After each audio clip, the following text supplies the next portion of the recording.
agora abrindo o nosso tempo de mergulharmos nas Escrituras, eu pedi aos irmãos que pudéssemos abrir nestes textos, são em dois textos. Hoje vamos ver aqui a similaridade e ao mesmo tempo a complementaridade dos evangelhos sinóticos, quando ele está a representar ou a lembrar quando Jesus nos chama e diz: segue-me. Então, em Mateus 4, no capítulo 4 de Mateus, nos versículos 18 a 22, nós encontramos o primeiro texto, e em Lucas 5, versículo 1 a 11, nós encontramos o segundo. E nós vamos ler os dois. Eu começo por Mateus e depois vamos a Lucas, e depois então entramos na nossa. ahm, Vamos meditar juntos, não é? Refletir sobre estes assuntos. Diz assim as Escrituras: caminhando junto ao mar da Galileia, viu dois irmãos, Simão, chamado Pedro, e André, que lançavam as redes ao mar, porque eram pescadores. E disse-lhes: vinde após mim, e eu vos farei pescadores de homens. Então eles deixaram imediatamente as redes e o seguiram. Passando adiante, viu outros dois irmãos, Tiago, filho de Zebedeu, e João, seu irmão, que estavam no barco em companhia do seu pai, consertando as redes. E chamou-os. Então eles, no mesmo instante, deixando o barco e o seu pai, o seguiram. Vamos então agora a Lucas, capítulo 5, versículos 1 a 11, e que ele está a relatar o mesmo acontecimento, o mesmo episódio, mas no olhar de Lucas, ok?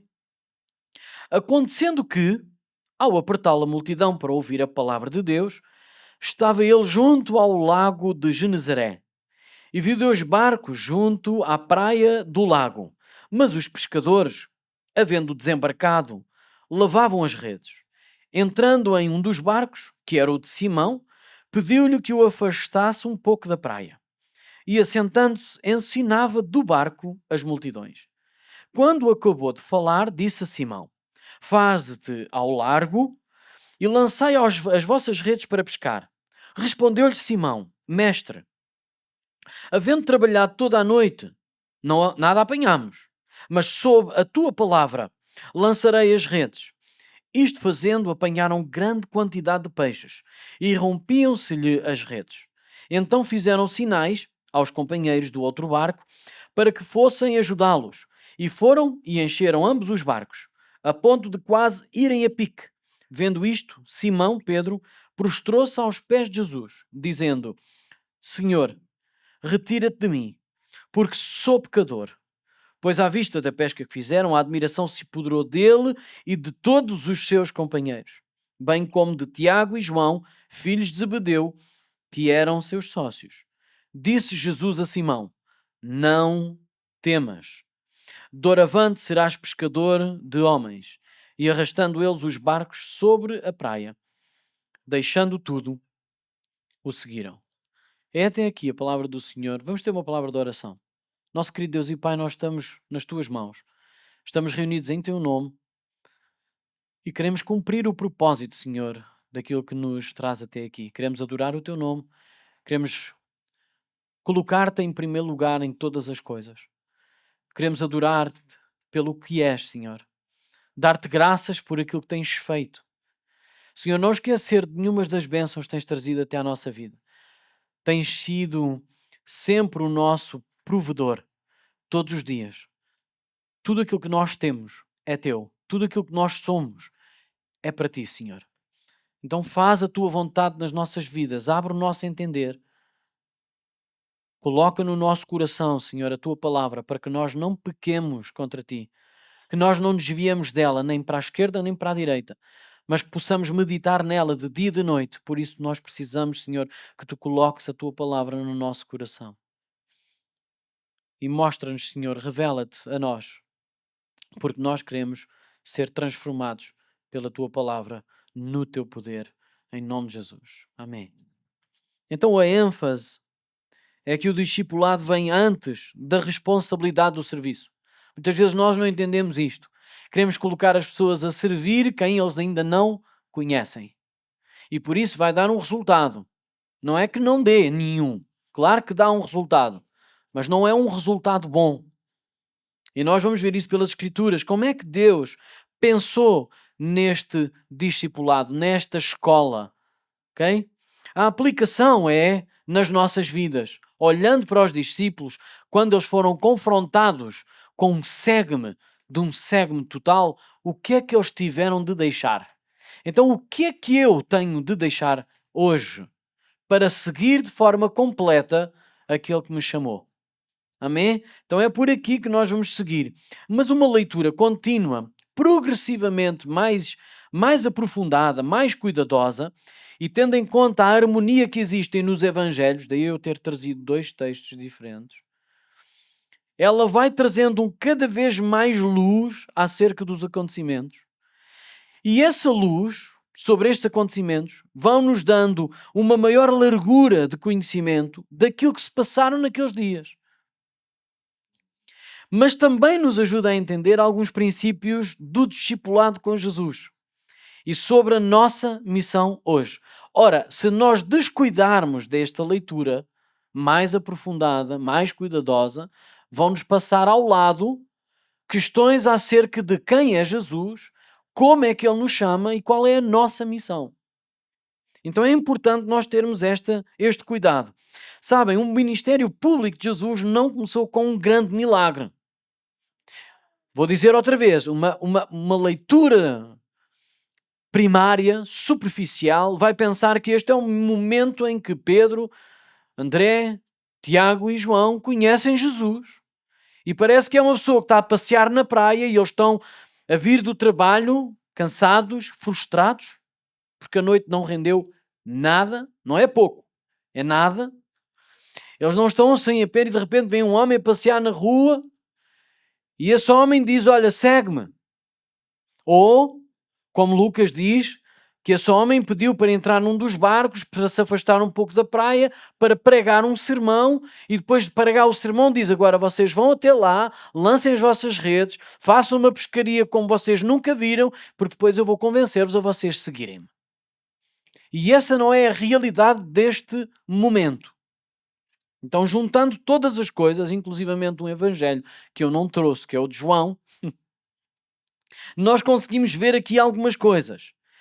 Há uma palavra, antes que hajam missões, ensino, milagres ou liderança, ou uma chamada qualquer, há uma chamada simples que Jesus faz, direta e transformadora. Segue-me. Esta convocação não é para uma tarefa, não é para uma instituição, mas esta chamada é para uma pessoa. Ele está a chamar as pessoas a Ele mesmo. E a ordem é clara: seguir antes de servir, relacionar-se com Ele antes de trabalhar para Ele, aprender dele antes de liderar em nome dele. Nos Evangelhos, a obra de Deus começa sempre no coração, antes de chegar às mãos. É isto que nós vemos nos Evangelhos.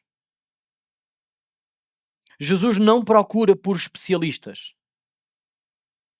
Na verdade, ele chama pecadores comuns. Pessoas cansadas. Homens imperfeitos. Homens e mulheres, como é óbvio. Mas ele chama pessoas que estão dispostas. Aqui a tradição evangélica, e nós sabemos disto, entende que o primeiro milagre de Jesus não foi este, a pesca maravilhosa. Nós entendemos pelo Evangelho de João que o primeiro milagre, aquele que iniciou todos os sinais, é João, no capítulo 2, nas bodas de Caná. É assim que João relata e diz, com este sinal, Jesus deu início a todos os outros. E lembre-se do seguinte, João escreve com um propósito muito claro, para demonstrar e provar com factos, e os factos são sinais, de que Jesus é o Cristo, o Filho de Deus. E para que as pessoas, crendo que Ele é o Filho de Deus, sem margem para dúvida, por causa dos sinais, recebam a vida eterna. Este é o propósito de João. Então nós entendemos que o primeiro milagre não é este da pesca maravilhosa. E aquele que relato nós temos de João é que o próprio João Batista, no batismo, não sabia que Jesus era o Cristo.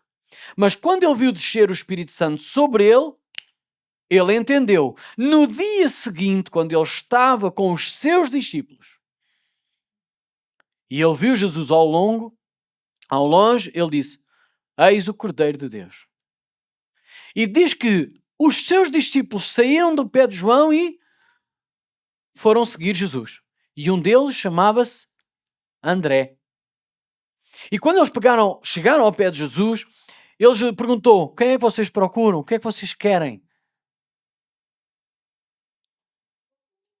E eles disseram que queriam segui-lo e queriam conhecê-lo. E aquilo que ele disse é: venham e vejam. Então diz que André foi logo a correr com o seu irmão chamado Simão. E diz que o Simão, o André, diz também Filipe e Natanael foram ter com ele para serem seus discípulos, sem que Jesus tivesse feito o quê? Uma chamada ao discipulado oficial.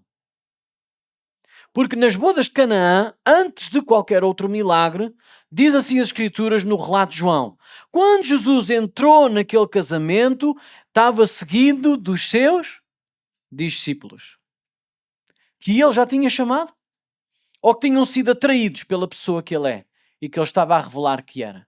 Exatamente assim que nós vemos, porque ele ainda não tinha feito a chamada oficial. E eles viram o quê naquele casamento? O primeiro sinal de que ele é o Messias. Agora, eles não seguiram Jesus para todo o lado e a todo o tempo e a toda a hora. Essa ainda não era a mentalidade que eles tinham. E então eles estavam nos seus trabalhos, na sua azáfama, na sua realidade, a viver. E a noite correu malíssimo. Este é o cenário onde nós temos aqui a chamada. E vemos aqui em Lucas, no versículo 1 a 3, do capítulo 5, diz que ao apertar a multidão para ouvir a palavra de Deus, estava ele junto ao lago de Genezaré, e depois nós vemos ali ao Mar da Galileia em Mateus. Mar da Galileia, Lago de Genezaré, ou Mar de Tiberíades, ou Lago de Tiberíades, é a mesmíssima coisa. Ok? É quase como se nós disséssemos ali, olhar para a Ericeira e disséssemos que ali é o Atlântico. Mas na Praia dos Pescadores, a gente chama Praia dos Pescadores. Não diz a Praia do Atlântico. E quando nós vamos para a Foz do Lisandro, nós não dizemos a Praia do Atlântico, mas nós dizemos a Foz do Lisandro. Porém, o lugar, o mar, é o mesmo. Então isto não é uma contradição, é uma complementariedade de lugares diferentes. Ok? E de perspectivas diferentes. Aconteceu que ao apertar a multidão para ouvir a palavra de Deus, estava ele junto ao lago de Genezaré e viu 2 barcos junto à praia do lago, mas os pescadores, havendo desembarcado, lavavam as redes. Cheias? Não, vazias. Ok, e entrando em um dos barcos, que era o de Simão, pediu-lhe que o afastasse um pouco da praia e assentando-se ensinava do barco as multidões. Então deixem-me dizer o seguinte: Jesus encontra Simão, Pedro, Tiago e João aonde? Na sua vida. No seu cotidiano, onde eles estão frustrados, cansados, exaustos, fracassados e a lavar redes vazias, inúteis, não fizeram nada, ainda tiveram trabalho por não terem tido aquilo que era expectável. E então aqui Jesus entra exatamente ali. A chamada não vem quando tudo está armado, quando tudo está arrumado, quando tudo está em sucesso. Às vezes nós pensamos assim: tenho que arrumar a minha vida para ir ao encontro de Jesus. Quantos de nós já pensámos nisto? Não, ainda não estou preparado, ainda tenho que arrumar algumas coisas na minha vida para seguir Jesus. Jesus vai ao encontro deles no meio da bagunça da vida real.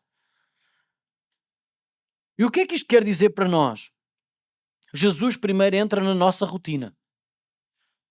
Jesus quer interferir na nossa vida, onde nós estamos, como nós somos, neste momento, neste ponto. Não é nas nossas performances, não é na forma, não é no lucro, não é no fruto que nós já conseguimos dar. Não é aí que Deus... Senão a glória ia para quem? Para nós. Se Jesus fosse à procura de quem já dá muito fruto, de quem já é um sucesso aos olhos dos homens, o que é que poderia acontecer de muito mau? Deixem-me dizer o que é que podia acontecer muito mau. A pessoa que dá muito lucro começa-se a exaltar a si mesmo. E as pessoas à sua volta começam a depender dessa pessoa, pelo sucesso que ele tem, pela forma como ele tem a performance, pelos frutos que ele dá. E passa a ser a igreja do fulano de tal. Seja em igreja, seja no que for. As aplicações para nós é que ele não está à procura das nossas performances, ele está à procura de entrar na nossa vida, na nossa rotina, tal qual como nós estamos. Então ele chama pessoas cansadas, frustradas e comuns. Não há vida espiritual autêntica que não comece onde nós nos encontramos. Deixem-me fazer aqui o paralelo. No nosso barco, cansados, frustrados e a lavar redes vazias. Este é o encontro espiritual com Deus. É no lugar onde nós estamos, tal e qual como nós somos. E a chamada começa com a revelação de quem Jesus é. E vemos isso do versículo 4 a 7 em Lucas. Quando acabou de falar, disse a Simão: Faze-te ao largo e lançai as vossas redes para pescar.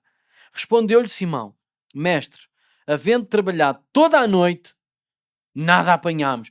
Isto não é um queixume. Pedro está na expectativa de ver alguma coisa nova, como ele viu lá em Canaã, nas bodas. Que estava a haver um fracasso. O vinho acabou. Era horrível. Isto é como em algumas casas portuguesas. O vinho acabou.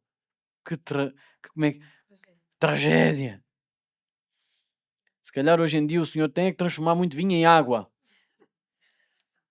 Amém?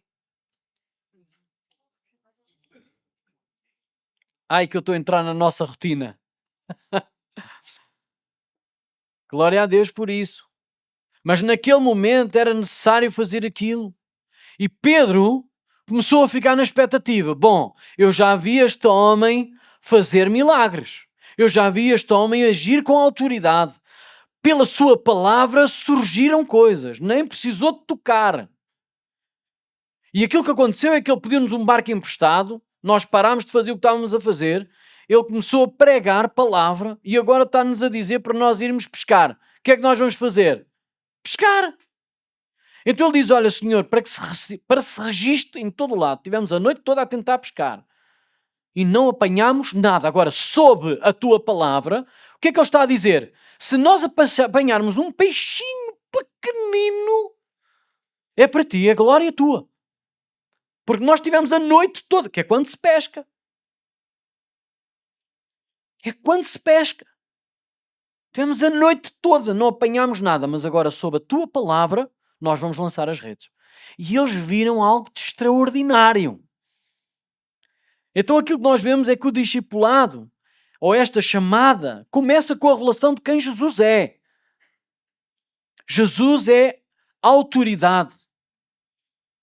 Ele comanda todas as coisas. Pedro podia dizer, olha lá, Senhor Jesus, tu vieste de onde? Carpintaria? O que é que percebes de pesca? Não és o filho de José? Tenho lá umas cadeiras feitas... Bem, não, cadeiras não tinham, porque eles não sentavam nas cadeirinhas. Mas tenho lá umas mesas assim daquelas que nós tomamos assim a nossa ceia, feitas por vocês. Vocês fazem, são bons carpinteiros. Agora, pescador sou eu. Mas ele não disse isso. Ele percebeu a autoridade. Então Jesus, quando chama, ele está a revelar quem ele é. E lembra-se de uma coisa, Jesus não fez aquele milagre para enriquecer Pedro. Porque a palavra a seguir, quando Jesus revela quem é, ele reconhece quem ele é. Ele não diz, epá, muito bom, Senhor Jesus. Vamos fazer uma sociedade e dar conta do mercado nacional de pescarias.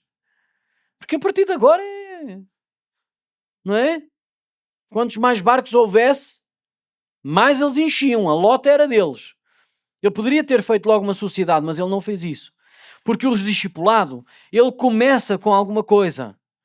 Não é com orgulho, é com arrependimento. E vemos isso do versículo 8 a 10, quando ele diz assim, vendo isto, Simão Pedro prostrou-se aos pés de Jesus. Ele não disse, Senhor, vamos fazer uma sociedade, por favor. Não, ele disse assim: afasta-te de mim. Já percebi quem é que eu sou, porque eu vi quem tu és. E quando Jesus se revela, nós não ficamos a olhar para aquilo que ele fez. Aquilo que nos invade é aquilo que ele é.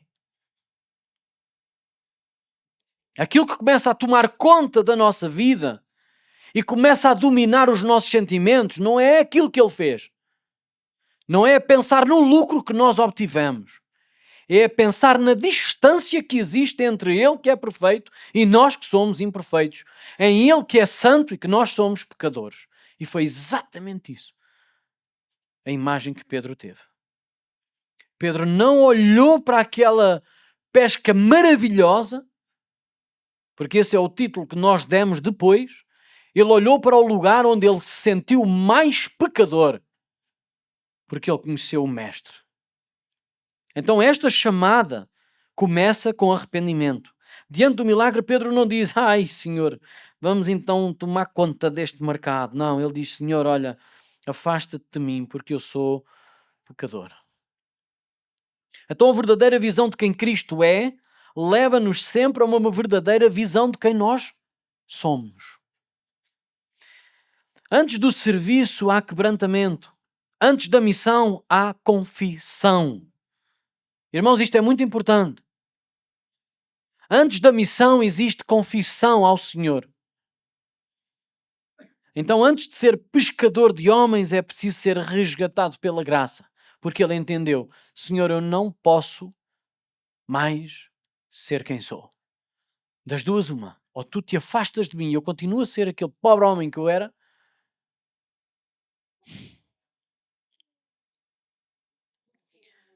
ou eu então reconheço que preciso de ser resgatado pela tua graça. Então a chamada começa aqui. Cristo não ignora o pecado de Pedro. Cristo não diz: não, levanta-te, Pedro, não és nada pecador. Cristo não desvaloriza o pecado de Pedro. Cristo não diminui 1 centímetro, 1 milímetro o pecado de Pedro. Mas Jesus não age com ele com mais esmagador.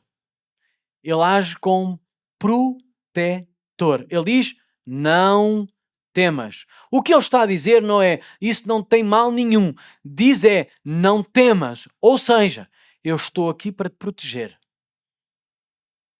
Eu não te vou fazer mal. Porque aquilo que ele vê em Jesus é: este homem tem o poder de decidir tudo na minha vida. Mas ele diz: não temas.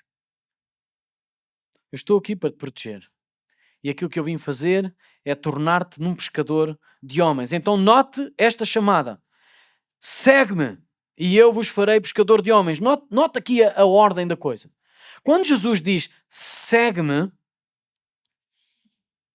é o relacionamento que ele está a dizer. Eu tenho falado nas sextas-feiras sobre o discipulado. Nós temos no discipulado 3 fases. Temos a fase da informação, e depois temos a fase que tiramos o in e estamos a ser formados. Então há a informação e estamos a ser formados. Cristo está a ser formado em nós.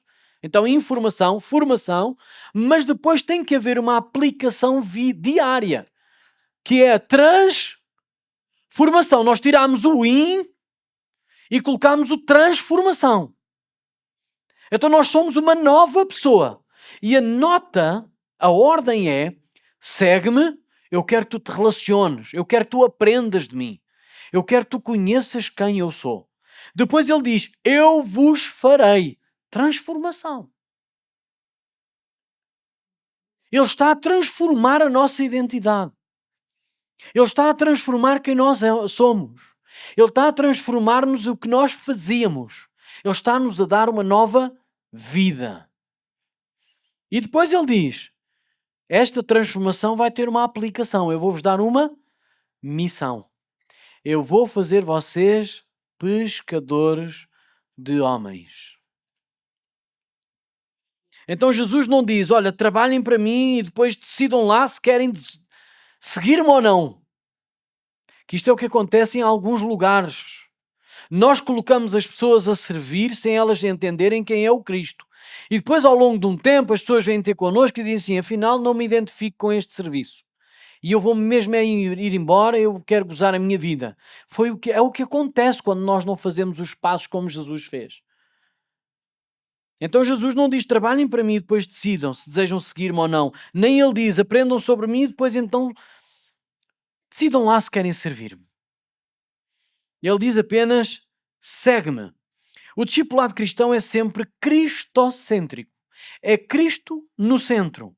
Jesus torna-se o alvo, Jesus é o caminho e é nele que reside a força para fazer essa jornada.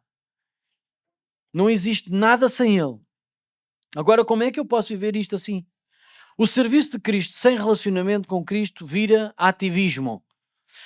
Quando nós temos pessoas no nosso meio que querem servir sem ter relação com Cristo, são ativistas. Ouçam, não quer dizer que eles não façam nada, mas é pior do que se não fizessem. O que é que Jesus diz em João 15? Eu sou a videira verdadeira, vocês são os ramos. Quem está em mim vai dar muito, mas quem não está em mim não vai dar fruto que glorifica o Pai. Aliás, ele diz mesmo: sem mim nada podeis fazer. Então, quem não tem relacionamento com Cristo não é um servo de Cristo, é um ativista religioso.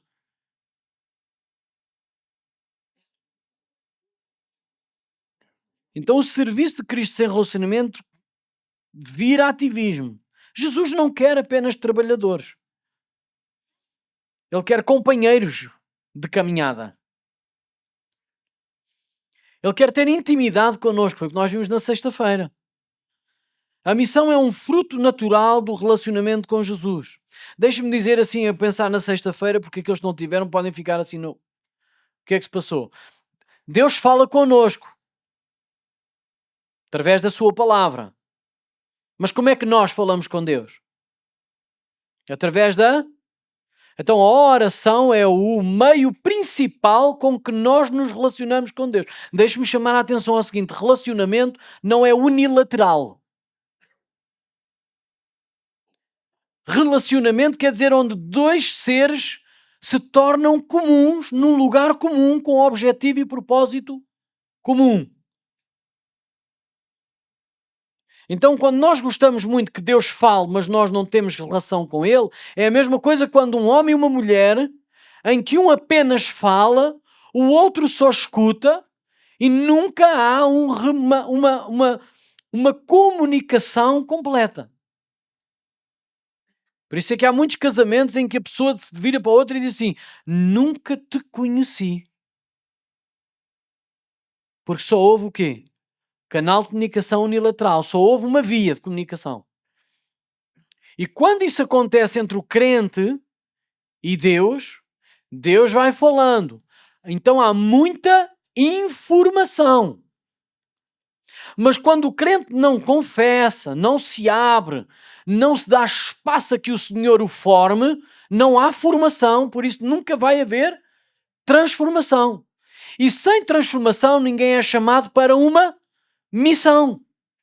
Porque é aí que entra a missão. O que é que Jesus disse? Vá, agora vão e espalhem o Evangelho. Não, não, não. Ele disse, agora fiquem quietos até que do alto sejam revestidos de poder. Para quê? Para poderem pregar a palavra tal qual como ela é. Para poderem missionar aquilo que é a minha missão. Para vocês poderem cumprir a minha vontade. E muitos de nós, às vezes, ficamos naquela do discipulado é só ouvir. Não, discipulado não é só ouvir. Discipulado é estar num relacionamento próximo e íntimo com o Senhor Jesus. E a resposta que um crente tem neste relacionamento é: o que é que eu tenho que deixar? Diz assim as Escrituras, Lucas 5:11 e Mateus 4, de 20 a 22. Diz que quando ele diz segue-me, eles deixaram tudo e o seguiram. Deixe-me só dizer-lhe o que é que eles deixaram. Os discípulos deixaram redes que exemplificavam o sustento. ok? Exemplificavam aqui a profissão deles, exemplificava a estabilidade financeira deles. Eles deixaram barcos, que era uma segurança material, ok? Era aquilo que os ligava ao mundo profissional, sim, mas era aquilo que os ligava a uma identidade. Quando as pessoas olhavam para Pedro, diziam: olha, é o pescador. Então eles largaram isto também. E eles largaram também pai. Laços, expectativas, tradições. Porque não pensem que eles deixaram pais, mulheres, filhos e tudo e mais alguma coisa. Porque eles viveram na Galileia ali, durante aqueles 2 anos e meio. Eles viveram com Jesus, mas ali, onde eles já eram de lá. Por isso é que nós vemos durante os Evangelhos Jesus a entrar dentro da casa de Pedro, onde a sua sogra também estava lá a servir. Se tinha sogra é porque ele tinha mulher. Então nós começamos a pensar no literalismo e pensamos: para seguir Jesus tenho que deixar os meus pais, nunca mais vou vê-los. Tenho que deixar a minha mulher, tenho que deixar a minha profissão. Calma, não sejam literais. Entendam qual é a situação daquilo que está a acontecer aqui. Porque os discípulos não se viram forçados a fazer nada. Eles entenderam que havia alguma coisa muito maior a seguir a partir dali, a fazer a partir dali. Então eles não desprezaram as coisas que tinham sido e foram até ali. Eles não desprezaram mais os barcos, as redes, até mesmo porque quando Jesus sai, para onde é que eles vão? Eles vão para aquilo que eles na realidade também valorizavam. Foram para os barcos, lançar as redes para ganhar o seu peixinho. Então o que é que nós temos? Porque a chamada de Jesus, ele reorganiza prioridades. Pronto, aqui é que já chegámos lá. Se eu ponho as redes acima de Jesus, eu tenho que largá-las. Se eu ponho o meu barco acima de Jesus, eu tenho que o deixar. Se eu ponho os meus pais, as minhas tradições, todas estas coisas acima de Jesus, então eu tenho que negar isso. Estão a entender onde é que estamos a chegar? Então o que é que eu tenho que largar? Como é que eu posso aplicar isto para mim? O que é que eu preciso de deixar para seguir Jesus? Deixa-me dar aqui alguns exemplos. Provavelmente aqui algumas pessoas vão ter que largar hábitos que os aprisionam de seguir Jesus. Porque eles sabem que não é coincidente com a chamada. E isso faz o quê? Faz com que eles se afastem de Jesus e não o sigam. Porque os hábitos que os aprisionam e que os afastam de Jesus não são compatíveis com esta chamada, então eles têm que largar ou então não conseguem seguir. Então hábitos que prendem, aprisionam. Ouça, alguns se calhar vão ter que reavaliar se os seus relacionamentos são tóxicos. Faz sentido isto? Porque alguns relacionamentos intoxicam, sabem? Aprisionam, metem as mãos à garganta do Senhor. Muito que nós lemos, mas aquilo não fica nada aqui. Porque os nossos relacionamentos são tão tóxicos que intoxicam qualquer semente. Lembra-se da parábola do semeador? A semente cai ao largo do caminho, mas vêm os pássaros e comem. E aquela que fica ali no caminho duro, como ela não desce, e as pessoas a ir a passar, endurecem o caminho e também desaparecem. Então a semente nunca fica lá. São os relacionamentos tóxicos. Algumas pessoas devem avaliar se têm pecados secretos. Não dá para seguir Jesus. Deixa-me pôr isto desta maneira. Não dá para ter uma nova vida na carcaça velha. Quando Jesus ensina sobre uma nova vida, ele dá duas analogias. Não se mete tecido novo em pano velho. Porquê? O que é que acontece? O novo fica lá, mas o velho rasga-se. Fez o quê? Nada. Também não se mete vinho novo em odres velhos, porque os odres não conseguem com a acidez do vinho novo e vão-se partir, vão-se rasgar e o vinho vai-se desperdiçar. Então há pecados secretos que têm que ser confessados. Lembre-se, quando Jesus disse a Pedro: segue-me, o que é que ele disse? Afasta-te de mim porque eu sou pecador. Ele nem entendeu que naquela mesma frase ele estava a ser muito verdadeiro, mas a palavra-chave que o estava a afastar de Jesus era a palavra-chave que o aproximava de Jesus. Porque aquilo que Jesus quer é gente de coração arrependido. Gente que reconhece o seu pecado. Então aqui algumas pessoas podem ter prioridades invertidas.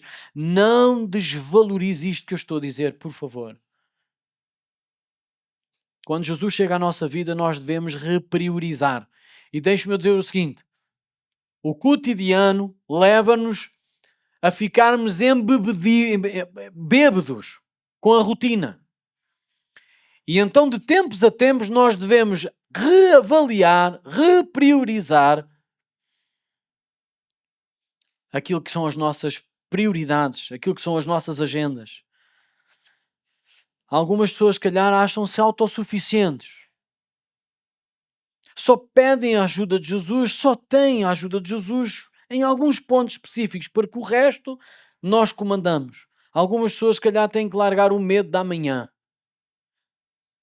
O medo controla-as. O medo não os permite olhar e seguir Jesus. Outros é a idolatria da insegurança. Nunca estão seguros. É o contraste da autossuficiência. Não, eu nunca estou seguro. E depois amanhã, e depois como é que vem? Depois se aquilo acontece, depois não se... Descansa, paz. Outros a dependência da imagem,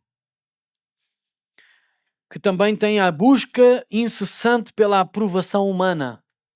Estão constantemente à procura da aprovação por parte das pessoas que os veem e estão a desvalorizar a forma como Deus já os vê e como os chama. Então discipulado é isto, é troca. É Cristo por tudo e tudo por Cristo. E deixe-me dizer uma coisa, não é perda, é libertação. Não é perda, é libertação. Então, em conclusão de tudo isto, aquilo que Jesus está a fazer com esta chamada é muda de identidade. Há uma mudança de identidade na chamada do Senhor. Jesus não apenas chama, Ele transforma. Ele diz, eu vos farei. Há uma transformação implícita e explícita. O discipulado bíblico é um processo. Cristo chama-nos, Cristo transforma-nos e somente depois é que Cristo nos envia. Cristo chama, Cristo transforma e Cristo envia. Não há transformação sem relação direta e íntima com o Salvador. Ninguém encontra Jesus e permanece o mesmo. Esta também é uma bênção enorme. Ninguém encontra Jesus e permanece o mesmo. E agora a pergunta que atravessa o sermão todo é: o que é que eu preciso deixar para seguir Jesus de forma completa? O que é que eu preciso? E ele ainda diz hoje, segue-me. Não diz apenas hoje, diz agora, segue-me. E esta chamada alcança-nos onde nós estamos, quem nós somos neste momento, naquilo que nós conseguimos produzir agora, naquilo que nós não conseguimos produzir agora. É agora que ele nos chama, segue-me. Foi numa noite, ou num dia de uma noite trágica, frustrante, cansativa, que Pedro, João, Tiago, André foram chamados e largaram tudo e seguiram Jesus. Não antes de uma pesca completamente avassaladora. Essa chamada também é uma chamada hoje à sua mesa. Este segue-me está a chamar à comunhão. E nós hoje estamos a lembrar a mesa da comunhão, que só é possível por causa da morte do Senhor. Por causa do calibre da sua entrega pelas nossas vidas. Então nós temos o privilégio de pensar nestas coisas à sua mesa. Agora temos o privilégio, mas ouça, não perca a oportunidade de meditar sobre estas coisas enquanto nós estamos à mesa de Jesus a tomar o pão e o cálice. Porque também com o privilégio vem a responsabilidade. Nós temos de tomar decisões necessárias para seguir Jesus, para permanecer em Jesus, ou voltar ao compromisso que já foi feito noutra altura da nossa vida. Hoje é o dia em que nós ouvimos, segue-me. Somos chamados à mesa da comunhão, somos chamados a meditar e refletir sobre esta chamada. sobre este convite, que tem um privilégio e uma responsabilidade assumidas. Agora, o que é que eu tenho de deixar para seguir Jesus?